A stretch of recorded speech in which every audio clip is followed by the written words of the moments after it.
Emily Bront, the fifth of 6 children, including 4 sisters, who, like her, were since their childhood inspired by poetry and literature, was born in Yorkshire on July 30, 1818, and died at the age of 30 of tuberculosis. The writer's childhood influenced her literary spirit. From her mother's early death to the education at Claridge Daughter School in Cowan where, with the 4 sisters, she spent a difficult time until the illness that led to her death. The solitude of those places and the misfortunes of those years shaped in Emily a deep and reflective character, sensitive to the good but even more to the evil, signature of her novel. Emily, like the sisters Charlotte and Anna, wrote without the initial will to publish her novels. At the time, writing, like poetry, was purely a masculine art.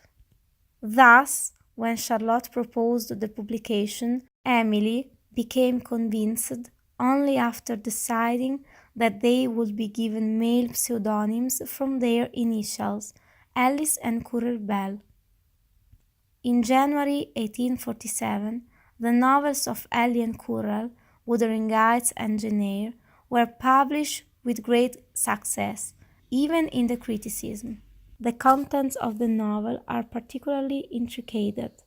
The story revolves around the deep and devastated love between Catherine and Heathcliff, and takes place in the solitary English moors. The story is complex because of the successive flashback structure. The first scene mirrors, in fact, a moment after the time of the facts narrating in the novel.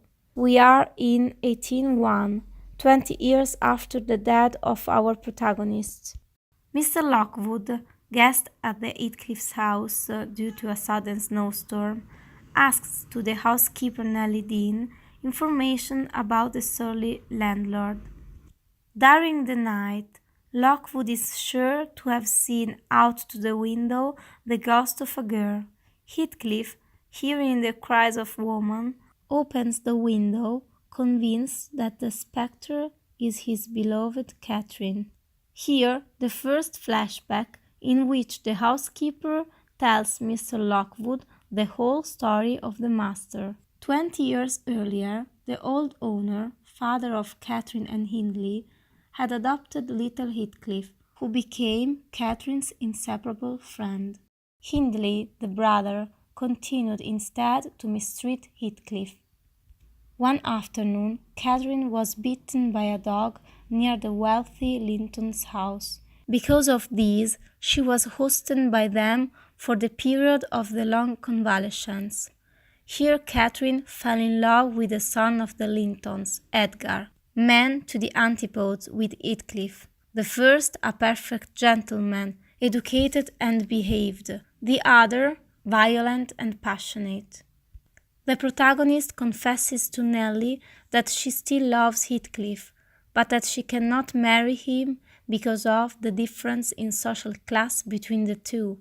Heathcliff secretly listened only the first part of the dialogue and immediately fled humiliated. After 3 years, Heathcliff returned, finding Catherine and Edgar married. He had meanwhile redeemed himself. Willpower and the infinite love for Cathy had allowed him to face dark days and find fortune. He had become rich. From the story of love, we focus now on a story of vengeance. Just to make Catherine jealous, Heathcliff married her husband's sister. Pregnant Catherine, on her deathbed, succeeded in confessing the love for Heathcliff. Revenge doesn't end here.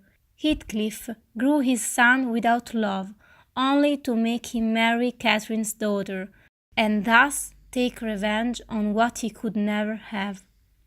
Finish the tale, we return to the initial scene, with Heathcliff found dead on the moor.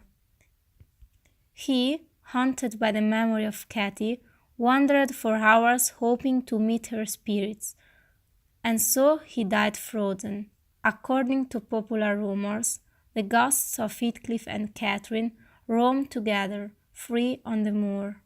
Several films were shot on the novel. The version we are referring to is the 2-episode miniseries from 2004, version produced by Titanus and streamed on national networks. The filming of the snowy landscape between Czechoslovakia and Cornwall connects the spectator with the feelings of the characters.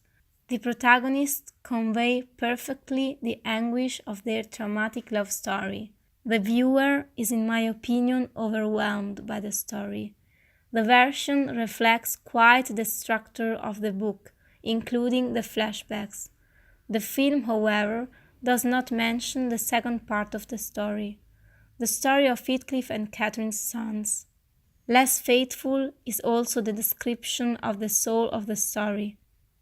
It describes a deeply tormented love story, while the novel lingers much more on the part of vengeance that little has to do with love.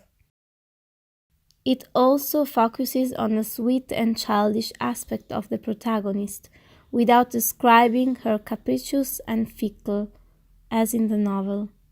Perhaps for a stylistic choice, because these distinctive traits would not help to arouse sympathy in her. Peculiar is how the author Emily Bront describes love so deeply filled with sadness, even without having had one in her life, seeing in it the perfect idyll of love. We can feel in every page of the book a disquiet, making the story very powerful.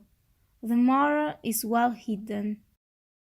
We are executioners of ourselves, authors of our destiny. The life of the protagonists was ruined by themselves. Heathcliff, before Catherine's death, will forgive her, but he will also ask, "Can you forgive yourself to have kept away from us the love you felt?" Adding also, "Stay with me, no matter what, madden me, but please don't leave me alone in this abyss." He decided not to let go the past, keeping himself from being happy. Is this true love or just madness? Even though we can feel the strong character of Heathcliff, who became rich because of love, and who for years resisted to misery and cruelty, he is also weak in refusing to let go of the past. Heathcliff based his life on someone else, obtaining the impossible for that person. He believed so deeply to be nothing without Catherine that he became nothing. This is the biggest mistake a lover can make, and who knows why? The first that everyone makes.